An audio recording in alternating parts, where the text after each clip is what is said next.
Nilipat pala guys ng asawa ko yung halaman. Ayan guys, oh. Kasi nga ano, oh, dry na siya guys, oh. Dahil sa init. Nilipat niya kahapon. Ay, yung pandan ko guys, oh. Lumago na yung pandan ko. Ay, nagsiksika na dito guys yung halaman. Dahil may ano nga, may bubong. Kaso lang, pagka hapon na siya guys, pag dito na yung araw, ayun na, arawan din sila guys. Kasi mababa lang itong ano, ginawa naming pader na ano, yero.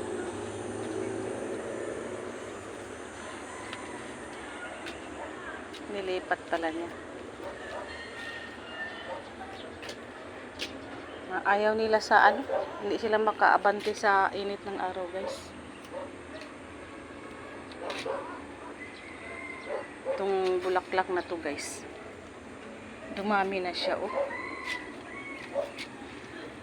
Akala ko ano na, malata na ito guys, oh.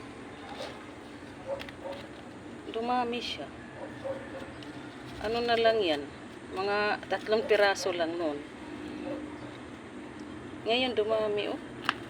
Umusbong siya guys, oh. Yan, dumami siya. Maganda yung bulaklak na guys, maliliit, kulay puti. Ayan, may mga bulaklak siya, pausbong pa dito.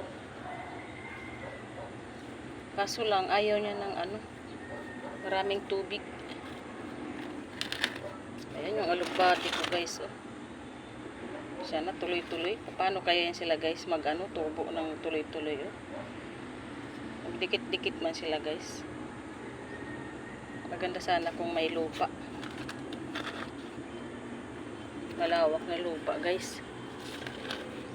Hindi na ako nakapag ano guys, nakapag dilig. Nanguluntoy. Hindi ako nagdilig kahapon dahil umulan man. Tuyo na pala yung ano niya guys, oh, lupa. Siya nalanta, oh. Wala. Kaya sabi ko, akyat ako sa taas dahil magdidilig ako. Wala, palanta na pala siya.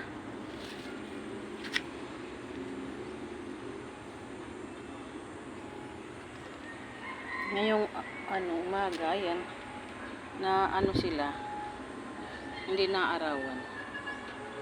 Pag andito na sa gitna, pag bandang tanghali, gitna yung araw, yun, nasisilip sila ng araw dito guys.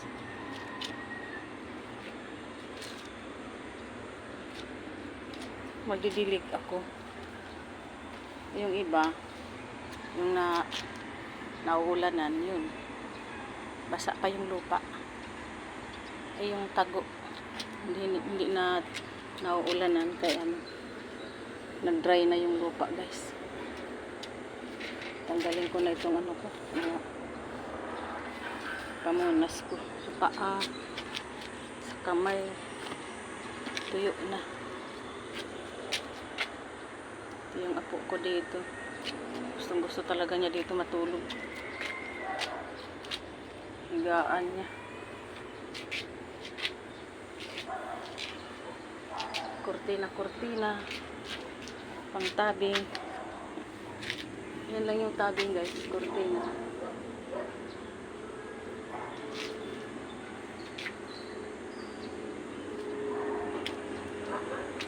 Yan. Aliwalas ang panahon. Thank you guys for watching.